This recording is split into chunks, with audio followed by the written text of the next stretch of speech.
us now start with part B of the event. Please welcome the second panel for today's event, who will discuss real estate investment in the UK, while providing an update on prices, legal requirements, real estate finance, and the relevant case studies. Please welcome Mr. Antony-Managing, the Managing Director of Robert Irving Burns and Aspida Capital. Mr. David Smith, Partner at the Dispute Resolution Department at Spector Constant Williams. Mr. Nicholas Christofi-CEO of Karis Capital. And Mr. George Constant, the Senior Partner at Spector Constant Williams, who will be acting as a moderator for the panel.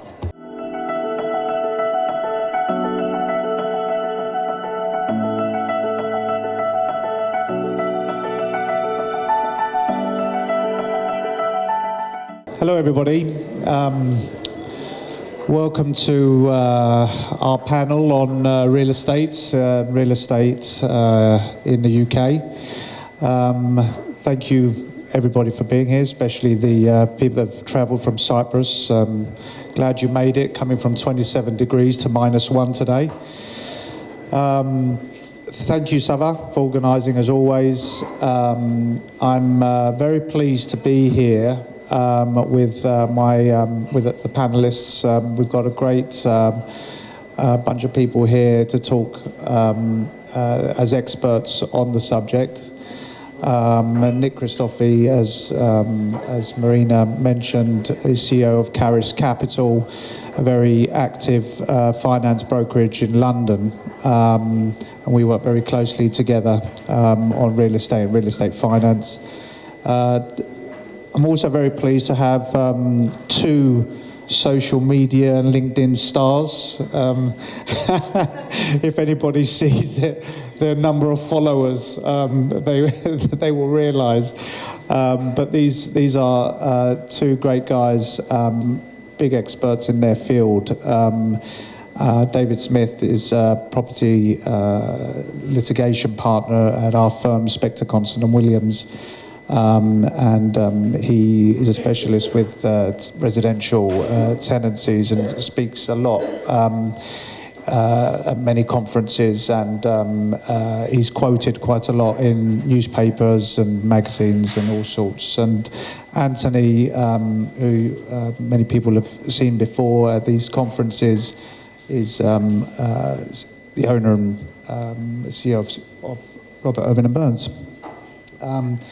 I think we're going to start by David Smith presenting initially on the legislative changes that are currently in motion here in the UK, and then we'll have a presentation by Antony, and then we'll enter into our panel discussion. David, thank you. Yeah. I get to use the exciting stand and everything. Normally they just give me a microphone and say stand over there in the corner. Right, so the problem in the UK at the moment is that the government is making significant changes to residential letting, which obviously is the primary investment angle.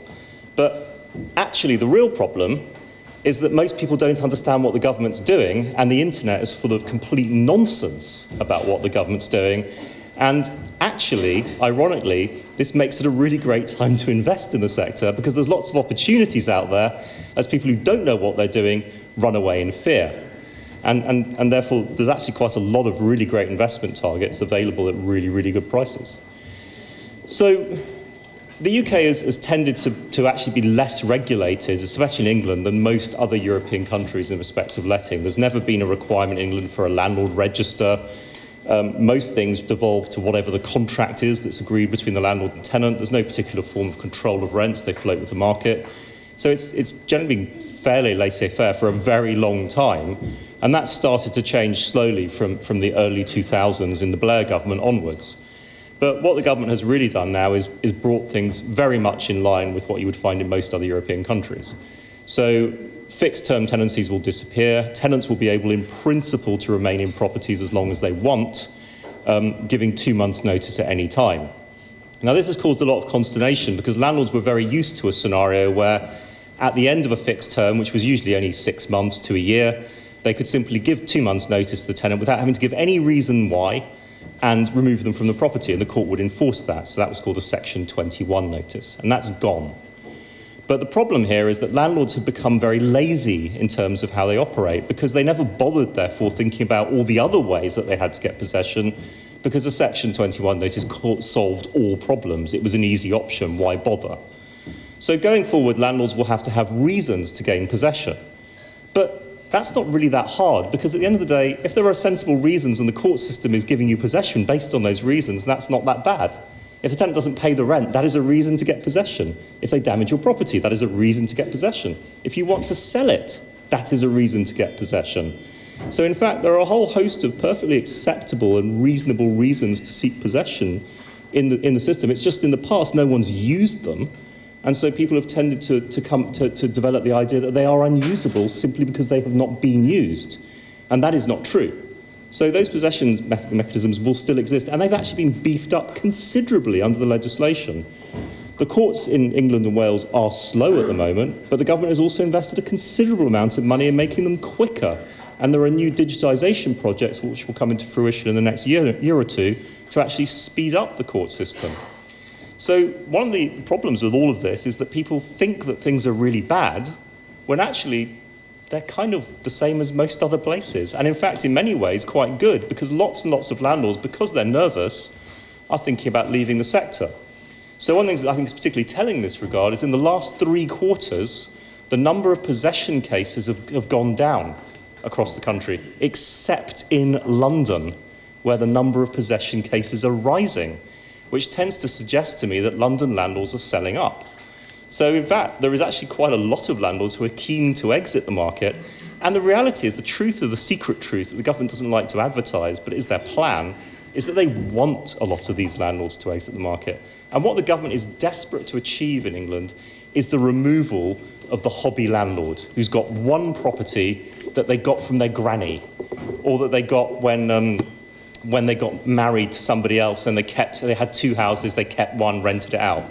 Or they just happened to pick one up that was just around the corner from them and it seemed like a good idea at the time.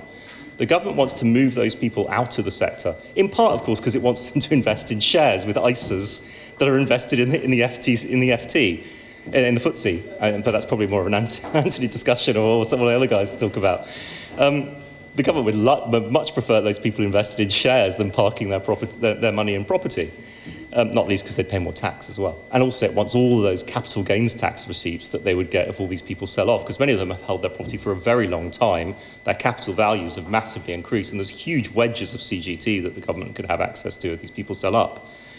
But what this also means is that the government is fully aware, and the government has a bit of a problem. You can't make loads of landlords sell, because if you make loads of landlords sell, then the private renter sector, which houses like 5 million people in the UK, falls apart, and you've got nowhere for lots of people to live, and that's really important too. So what the government is actually trying to do is encourage landlords to change. And this is where it becomes interesting, because what the landlord's really after is more professional investment landlords who own a number of properties. And what they really want is landlords who own 10 houses, not 1 house, and are investing. Now, the problem with all of this is that the government hasn't thought this through properly because, of course, investment landlords are somewhat different from landlords who own 1 property and who are relying on capital value. Landlords who are investing are interested in capital value, but are also much more interested in income return from their property. And this obviously will mean that rents will tend to rise. But one of the reasons why the UK is a good investment target is that rents are rising quite dramatically, and where it's particularly interesting at the moment is rents in central London are starting to stall because people don't have any more money, but rents outside London are rising quite dramatically, and there's a lot of interesting available places in the UK where people are investing hard because rents are rising really quickly, because those are places where people are living now. Post-COVID, a lot more people don't live in the southeast, and where people want to live, where they can't afford to buy, but where there are also properties available and where they earn sufficient that those rents can rise up to higher levels. But then what the government's also proposing to do is create other things that create fear for people but aren't particularly challenging. So, for example, there are new rules about not discriminating against tenants on the basis they're on state benefits, or that they want to have children. But actually, why would you want to discriminate against people on the basis they have children? People with children make really great tenants as a rule. Because one, unless their children are completely evil, they're not going to set fire to your house. It's not like some horror movie. It's not Home Alone or something like that, seeing as we're talking about Christmas at the moment. Most people with kids want stable homes because their kids are in school. And so the reality is families actually make really great tenants. You may not get quite as much money from them as you might get from three sharers, but they will want to stay in the property for a long period of time, at least 3 to 4 years on average. So they're actually quite good tenants, and discriminating against people with children is actually counterproductive for most landlords. There is also a change that many landlords are very afraid of, which is people will have to allow tenants to have pets if they want to. But again, I don't really see this as a big deal. One, there's a bit of an over-assumption that lots and lots of tenants want pets, whereas in fact, I suspect very few tenants really want pets. Lots of tenants say they want pets, but there's a world of difference between saying I would like to have a dog, as my 6-year-old daughter says to me every day she'd like to have a dog, but it's another thing to actually have the dog and have to walk it twice a day. And obviously my 6-year-old has no intention of doing that. And of course, it's exactly the same with most tenants. Yeah, they want to have a cat or a dog, but they don't want to have to come home early from the pub to look after it. So in fact, these things aren't quite as extreme as people think. And even if someone does have a cat or dog, so what? If they damage the property, they're still required to pay the cost of the damage. Nothing changes in terms of what they're required to do. And most cats and dogs aren't a particular problem. So there's a lot of misinformation and fear and concern about this. Most of the other changes the government's talking about are quite far down the road. So the government wants a national landlord database of all landlords, which I don't think is particularly offensive either, and is the same, and exists in almost every European country actually, and in other parts of the UK. But they won't be doing that till 2027. The landlord wants to have the government wants to have a landlord's complaint system. Fine, it doesn't come into force till 2028 anyway, so who cares? They talk about new property standards, they're now set for 2035, so we're talking about a decade away before the government's making any significant alterations to the way that landlords significantly manage their property. So most of the changes immediately are more to do with increasing tenant stability in properties, and from an investor perspective, that is exactly what you're after. And for an investor who's probably managing from abroad and is using a local manager who can keep up with the legislation, that's a really nice investment. And I'll stop there. Thank you. Thank you, David. That was great. Antony, would you like to take the stage? David, thank you for that. Many of you have heard me speak before, and I normally come up here and discuss property, the virtue of property, the liquidity of the London market, and I give a little bit of a market analysis as well. I'm going to kind of dispense with all of that, although I have prepared a talk. I'm going to do something different. Having heard David and some of the other speakers today, I think it's sort of highlighted a lot of things which are happening. In other words, we're now being driven very much by the media. So there's a lot of catastrophizing around London and the UK and talking about an exodus from the UK, whether that be to Dubai or, as we've heard today, Cyprus. And I kind of feel that I want to talk about the virtues of London and the UK, because there's a lot that shouldn't be there's the old adage of throwing the baby out with the bathwater, and that's exactly what we should not be doing. Now, what David said in his talk perfectly highlights what's happening, in that the media at the moment is talking about how residential lettings have come to an end, the world has changed, where in actual fact, most of what's happening is positive, in that along with the change in regulations, residential has now become an accepted institutional asset class, and it never used to be. That was always commercial, which is my background. My background's always been commercial, private wealth and investment. But we're now seeing people like Lloyds Bank, for example, recently bought 7,500 residential units. So it's becoming an institutional asset class, which is a positive. Somebody in one of their earlier talks said, follow the money and look at what's happening. And when we look at all the news stories about an exodus from the UK, we forget about what is actually happening and how we follow the money. In Q2 alone, we've seen 5 billion inward investment into UK property from outside investors, including a lot of the sovereign wealth funds. That indicates a substantial support for the UK. London currently has 6 million jobs, and that's forecast to rise to 7 million. All of those people need places to live, places to eat out, places to work, and the like.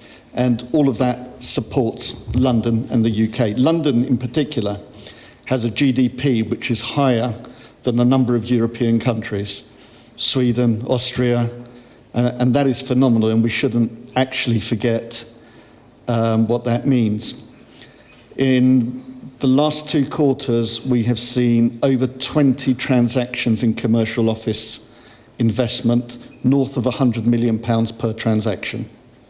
So the idea that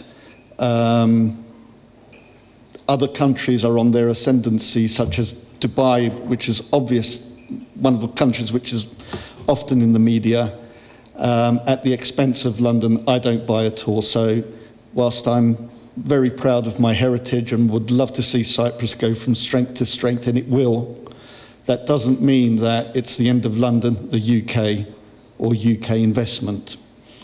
Now, the only constant is change, and it is changing. And there's been the regulations that we've spoken about residential. There are new regulations which are coming in on commercial property as well. The banning, for example, of upward-only rent reviews, that's going to be quite a big one. But all that leads to is, again, professionalism in the market, understanding how you analyse underlying assets and how you structure your investments so that you're no longer reliant on an anachronistic system of rents that never go downwards, and you end up with over-rented investments or investments which are not pegged to market. In terms of what is happening in the market, we are seeing a divergence in quality. So ESG is a big driver in the UK at the moment and in London. And that's why when you're hearing about offices which may not be renting or are vacant, that's a lot to do with their condition, in that we've become a very polarised market where the best in class outperforms most things, and those which are secondary or tertiary are not performing as well. But again, as David said, behind that headline is opportunity. So we have investors at the moment who are investing in these secondary buildings where ESG is driving investment to create best in class. And rentals at the moment are at their highest ever level, particularly for grade A, best in class properties which are well located, which goes back to advice and being represented in the market by somebody who, or firms, and there are a number of firms who can support inward investment. Now, I think before I take away most of George's questions for the panel, I'll rest here, go back to the panel, and perhaps George and any person in the audience can Good idea. raise specific questions. We've got an upcoming budget, and everyone's a little bit cautious about that, and perhaps they should be. If anyone would like my views on the budget and what it's done to the market, or are talking about the budget, I've got an article in this week's Sunday Times. Please look it up, and that'll give you my views on the budget and budget purdah. Thank you. Thank you, Antony. Right. Well, I want to get to the crux of it all. Okay. So, I think the best example I can put out there is 2 days ago I had a phone call from somebody in Cyprus, And somebody who'd never invested in the UK before, she found my details, she called me up and she said, George, you know, I am looking to invest, and I'm thinking to invest either in Athens or in London. And I don't know really what I should do because I'm really worried about all the bad things that I hear about London. Should I be investing in London or not? Now, to me, perhaps because of the market that I work in, I was initially surprised by the question. But that's because I'm a UK real estate lawyer in London who is doing, who is active in the real estate investment world. So I'm seeing a lot of real estate investment in the UK on a continuous basis. And also, we've been incredibly busy. Our landlord and tenant department have been incredibly busy with commercial lettings, retail lettings, the lot, and we've never been busier. So that dawned on me that, you know, why is the messaging like that? What is actually going on? So you guys are the experts. How about you tell me or tell the crowd whether or not it's actually a good time to invest or not? Who would like to take the question? So, look, is it a good time to invest? I think when we talk about the market, that's too all-encompassing. The reality is that there are markets within markets and locations within locations. High-end residential at the moment is going through a bit of a difficult patch. That's partly because of fears about what might be happening in the budget with wealth taxes and the like. But that seems to overtake the media because you're seeing pictures of glamorous houses for sale which aren't selling. Anything above 15 million is a little difficult at the moment in the market, although transactions do happen. But that's not the market. The market encompasses all manner of things, from retail to offices to hospitality. And London, and certainly the area that we're involved in, our office is based in central London, where it's been since 1962. We are seeing a very active commercial market. Occupancy is up, so the debate about work from home is now truly over. We are returning to our offices, we are returning to places of work, and whilst it's probably not for this forum, I think that's a great thing in that we're able to begin to work collaboratively again. We are able to encourage new entrants into work, and we're able to impart to them it's a learning process for our new people coming in as well. So I'm delighted that we're back in our offices, but that's driving demand for office space when the projections were that we're all going to be working from home, where we're not. So there is a development lag in terms of availability of offices, and there is a polarization between best-in-class and second-rate offices. So what that actually means is that rents for the best are going up, ever upwards at the moment, with a development lag, with projections on employment, projections on industry, that doesn't seem to be going in another way. We've in a climate in the UK now where inflation, whilst not dropping at the rate it was projected, it seems to be stabilising and be going downwards.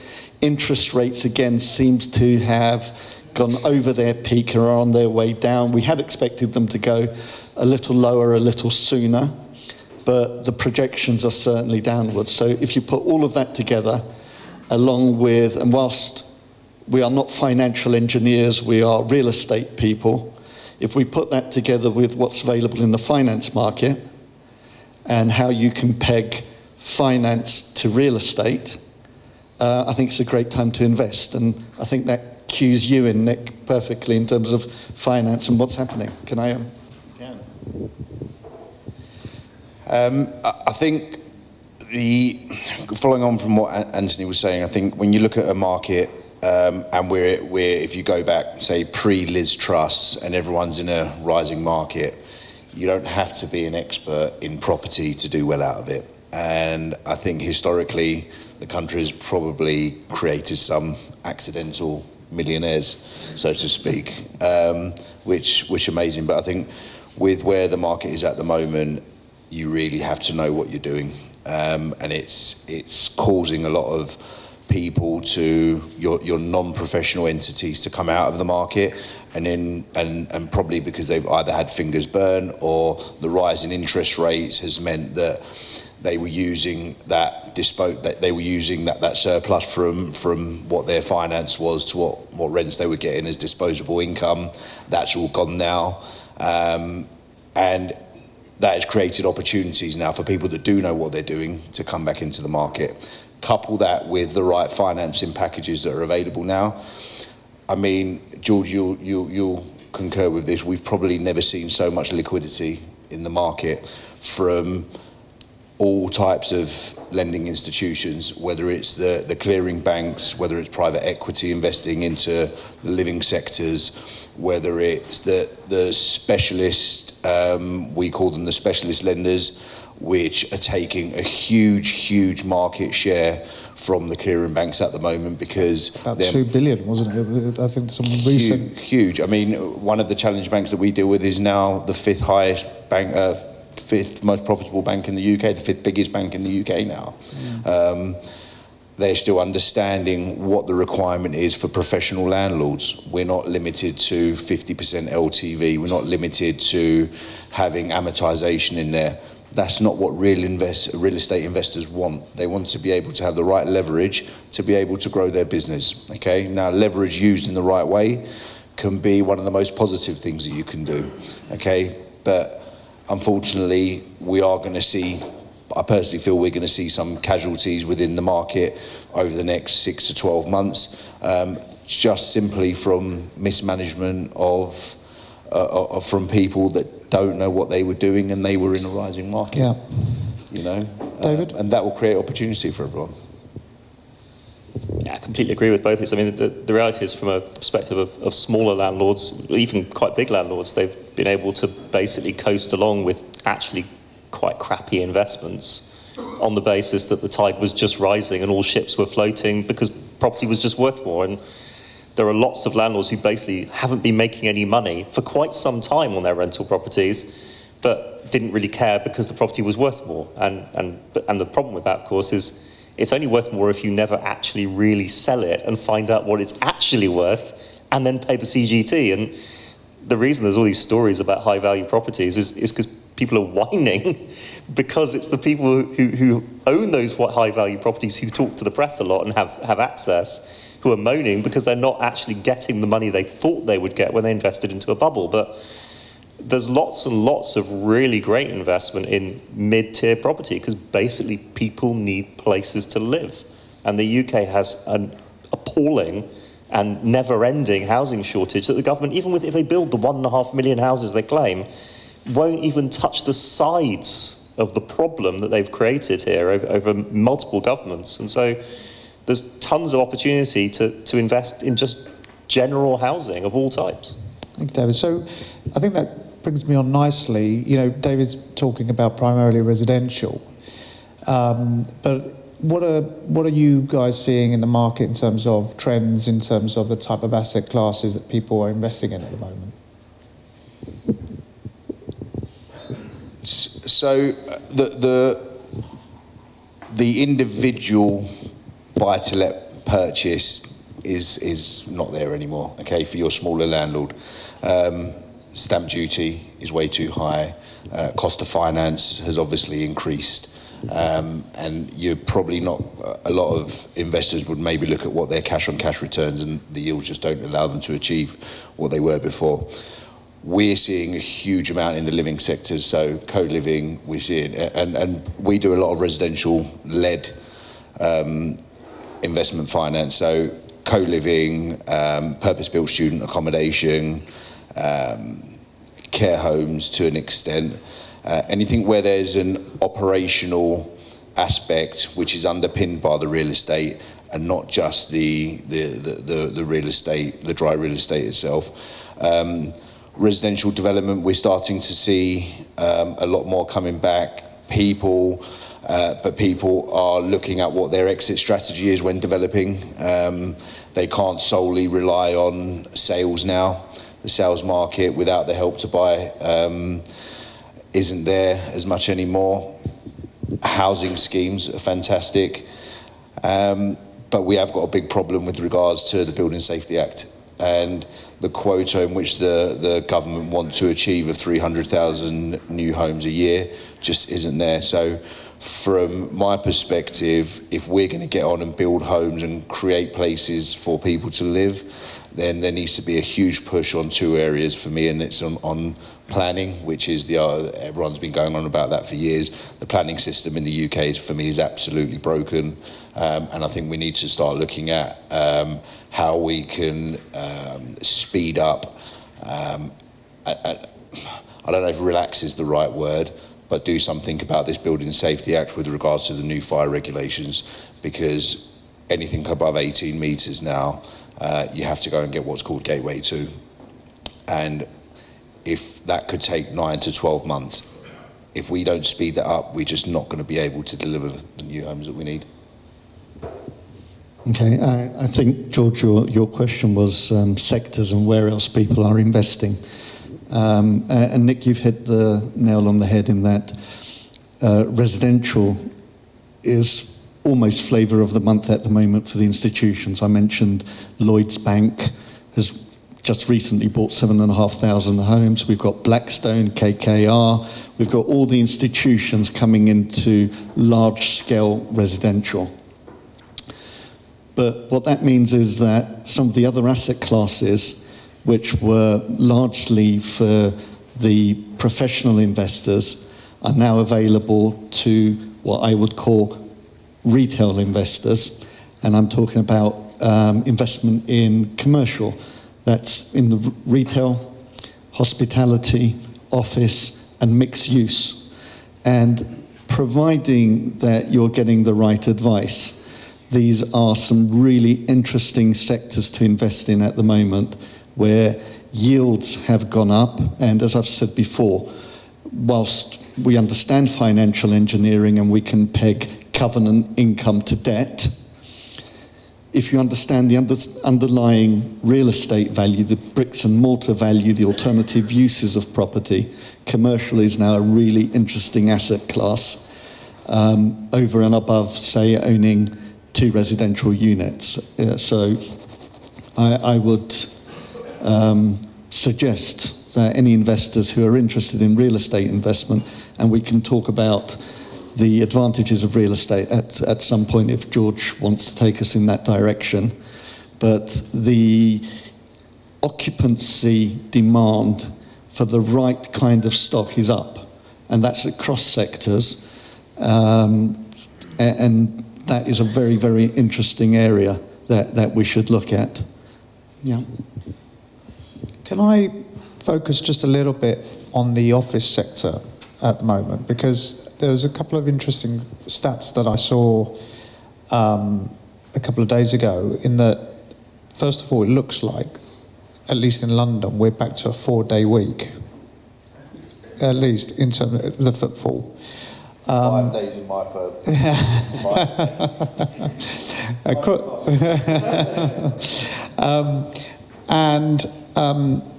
There is a disconnect between the publicity that shows that the wealthy investors are leaving the UK, and then there are other stats that are showing that office headquarters at the moment in the UK is a major sort of it's flavour of the month, flavour of the year in terms of investment. So what's actually going on in the office sector? It strikes me that the point here is that there's a lot of talk about wealthy people leaving the UK for Dubai, but a lot of them are leaving their money behind, invested here and living abroad, and that's not quite the same thing at all. Yeah, I think that's right. I think people's domicility and their own personal tax positioning is something different to where people invest in a global market, and it's kind of the point that I wanted to make earlier. London is still a world-class city, if not the best capital city in the world.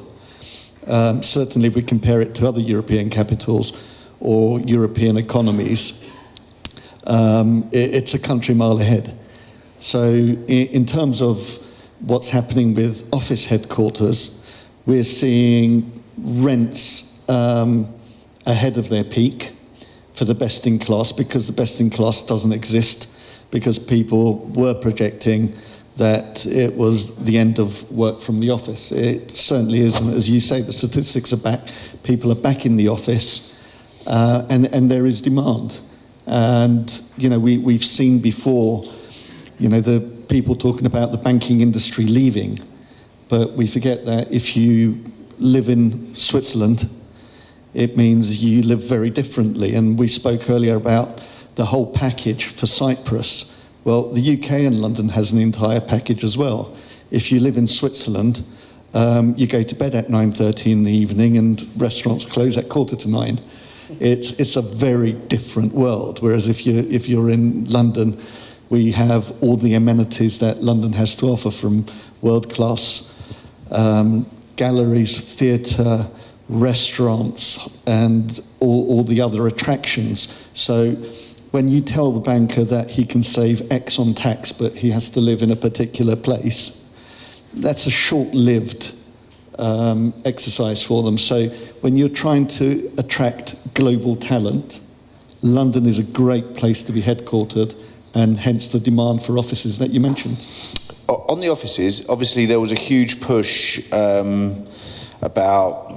started from about 10 years ago with permitted development from office to resi conversion. We're seeing a huge move now into the office investment space, both office investment and office development.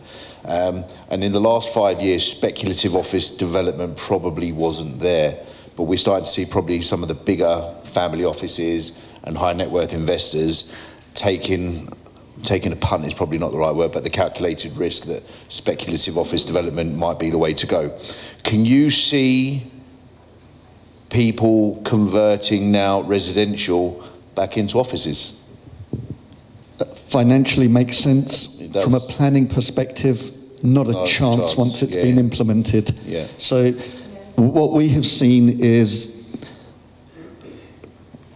office buildings which have consented either through permitted development or through actual planning permission, not worth being built out and being kept as offices and being refurbished to best-in-class offices. That we have seen, but once it's converted to residential, the local authorities will never permit a loss of residential. Thank you. Just to touch on it, this year we've seen, in terms of the type of investments that we're seeing, that we're acting on as a firm, we're seeing a whole sort of, really seeing the whole spectrum, from industrial to retail to to residential to all types. What are you seeing on a day-to-day basis? Are you seeing the same sort of thing, and where do you see it going in the next year? From what we're seeing when people come to us looking for the finance package, I don't think I'm experienced enough to turn around and say what I can definitely see happening. All I can say is our clients, especially our bigger experienced clients, they're nimble, and when they're looking at an investment, they're asset class agnostic, and it's whatever makes financial sense. So we have seen a lot of the big resi developers now pivoting into student accommodation. It's an area that they understand when it comes to the construction of it. Then partnering with big operators to drive that forward. They're still achieving good yields on that basis. We're seeing a number of things. I think it's all about opportunity, and the better players out there, they're not going to be focused just on one particular asset class. I think that's right. I think if you're talking about private wealth, I think that's exactly right. It's nimble.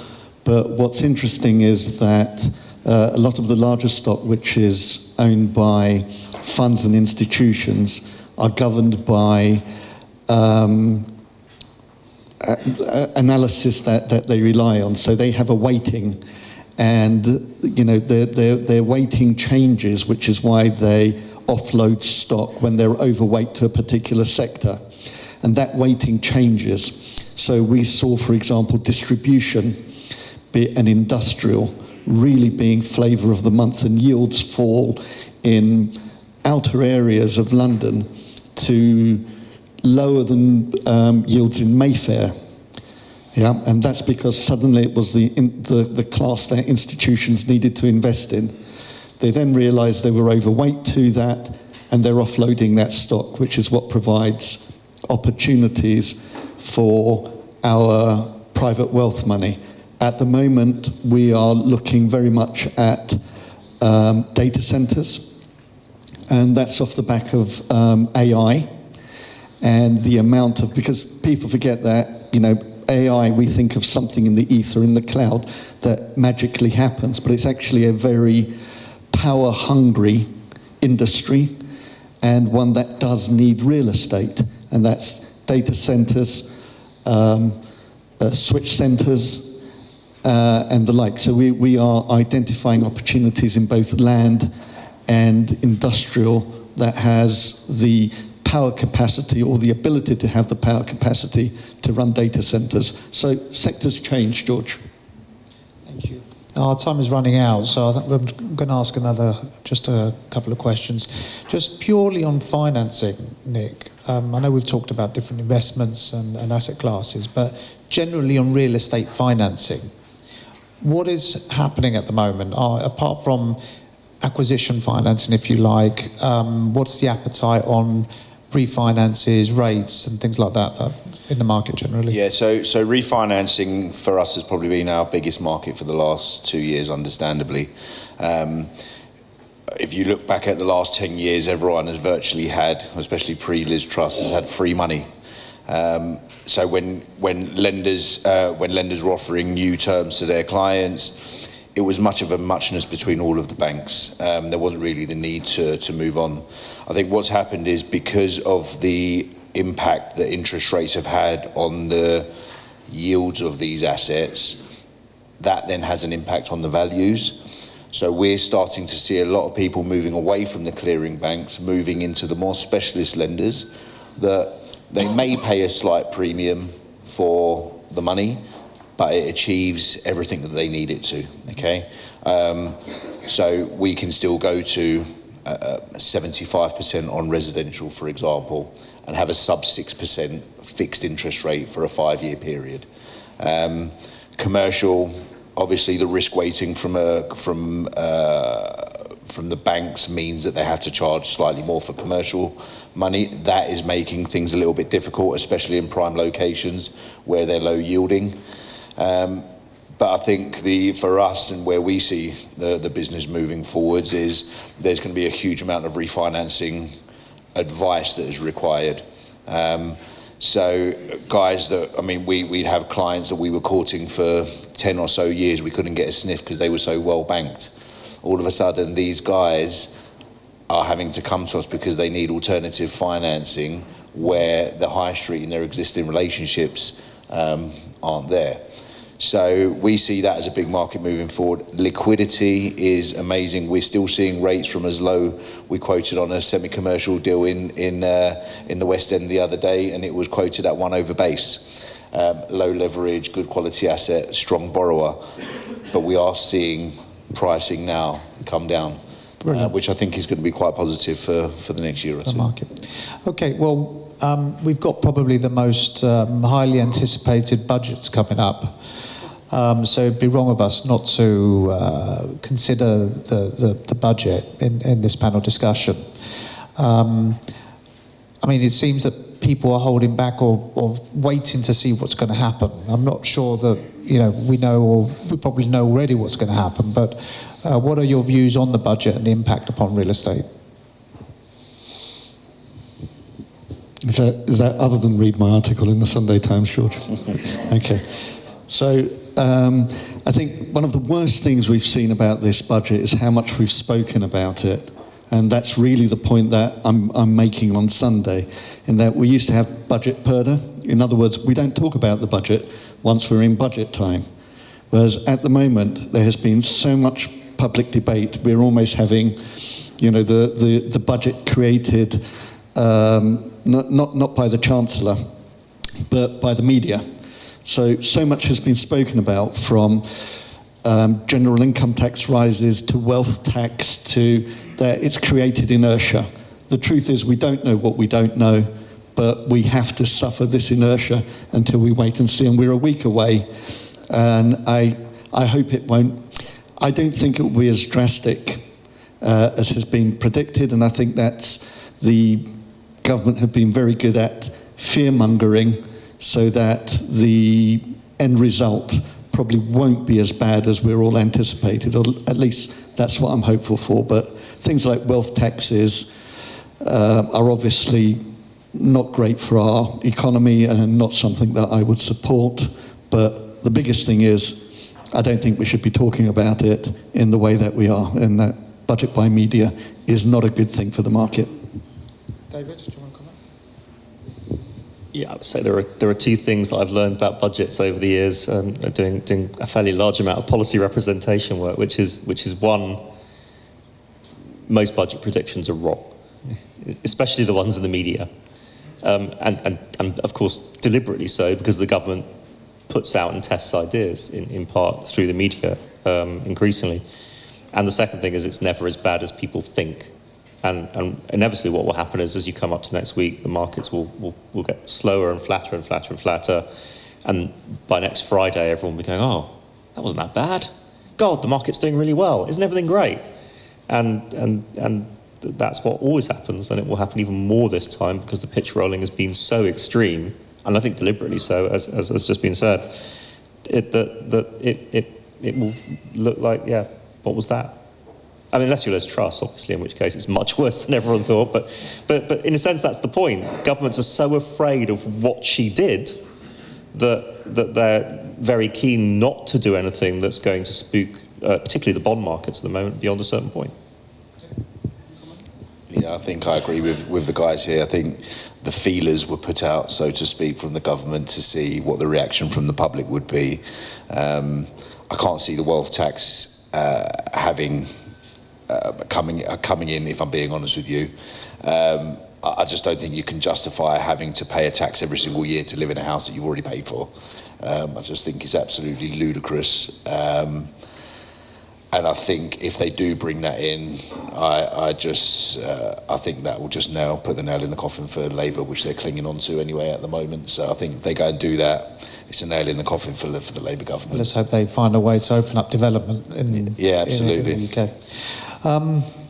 I think that brings our panel discussion to an end.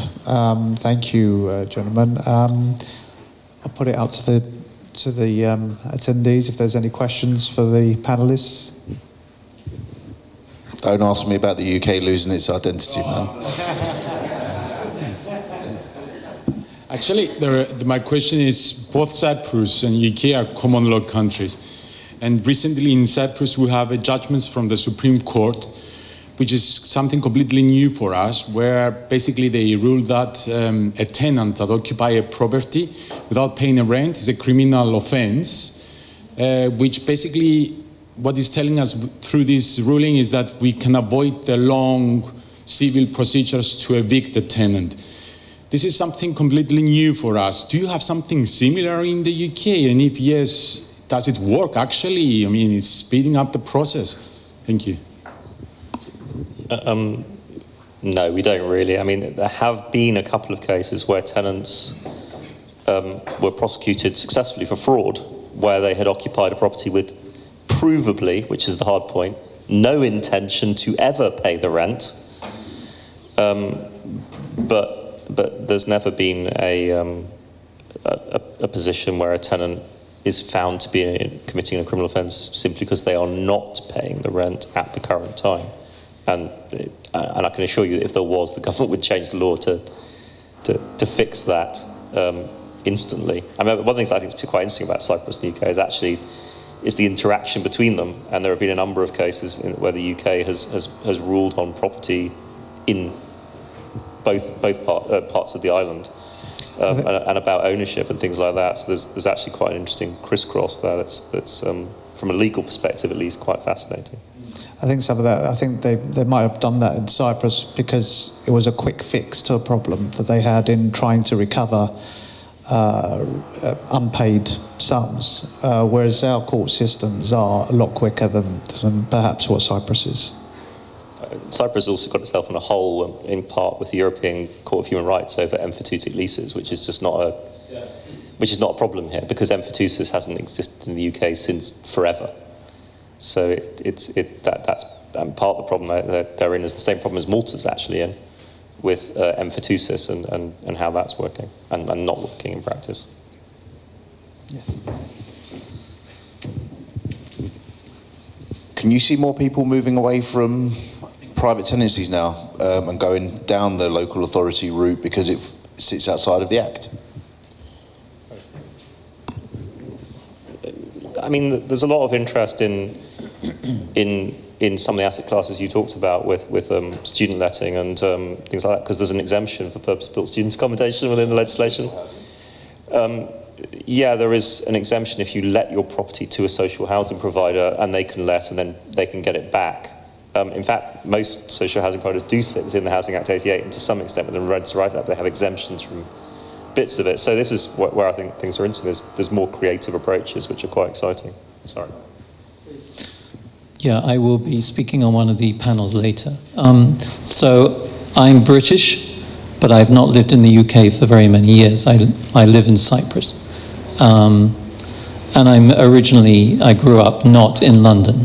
So I noticed that the rest of the country has been hardly mentioned on this panel, which might upset lots of people. Just a couple of quick comments. I don't really share your optimism on 2 points. Firstly, the changes by sort of bringing the buy-to-let market out and bringing in institutional investors, I don't think that's very good because many people liked having that as an opportunity to make some pocket money, let's say. And second point, I think that will have an impact on tenants. And I just think that there was a good balance between landlord and tenant in the rights and responsibilities of both. And I just feel that that laissez-faire, as you mentioned, David, heritage is kind of being lost, and there's an imbalance emerging a little bit too much in favor of tenants now, which I think may cause issues. So I hope you're right to be optimistic, but I'm not so convinced. So firstly, in terms of being London-centric, we do advise nationally. I think the point that I was making was that comparative, not to the rest of the country, where we are active, but in terms of what, as an example, London represents globally. London's about 25% of the UK's GDP, but on its own compares very favourably to a number of countries, Sweden, Austria, which I mentioned. On the balance between landlord and tenant, institutional landlords are still only about 3.5%. It's a very small part of the market. I think the point that we were trying to make, and David would talk to this, is that the market needs to become, not to be extinguished, but to be professionalised. And also, if we accept that people are living differently, in other words, we are becoming perhaps a little more like Germany or the US, where the rental market is a much more important housing sector, then tenants should have some stability. So if you can imagine a family with children who have their children in a local school and are then told that, do you know what, you've been here for 6 months, we'd like the flat back, please. That's not a sustainable way to provide accommodation. Now, good landlords don't behave like that in any event, but legislation makes those landlords who perhaps were not good landlords become good landlords and provide the asset class with a professionalisation which is needed and is helpful. That's my Yeah, I accept our remarks were London-centric, but don't make much apology for that. I mean, we're in London, but I'm in Nottingham speaking about the same topic tomorrow, and Manchester on Tuesday, and Warwick next Friday. So yes, I completely accept that the rental market covers the whole of England, but you should also bear in mind that the vast majority of rental properties are in London. The Mayor of London estimates there are over 2 million private renters in London, which is about double the population of Birmingham. So the reality is that London and the South East is the rental market, and any attempt to suggest that other parts are more important is just simply, on the stats, not accurate. I mean, that's not to say that there aren't good investment opportunities in those places, but the weight is here. I didn't say that it wouldn't be bad for tenants, and I think it will be bad for tenants. Tenants will be. Someone I was speaking with yesterday said one of his concerns is that tenants will be treated as a spreadsheet line and not as a person anymore, and I completely agree. They will be, yes, for sure. And I think the government's flaw in its massively great reasoning is that if you change who landlords are, then you change their business models. And their business models won't work for all tenant groups. And while there are some landlords who are going to be disadvantaged by the changes, that also, the reason I'm being optimistic is I think there are some great investment opportunities for more professional landlords who want to manage their properties in a different way. But yeah, that will severely disadvantage groups of tenants, and the government's completely failed to take that into account and has got this magic idea that they'll be resolved through all this social housing we're in fact not building. Thank you. I'm being pushed to finish the panel discussion. If there are any other questions, please feel free to approach any one of us, and we'll try to assist. But thank you very much to our panelists. Thank you.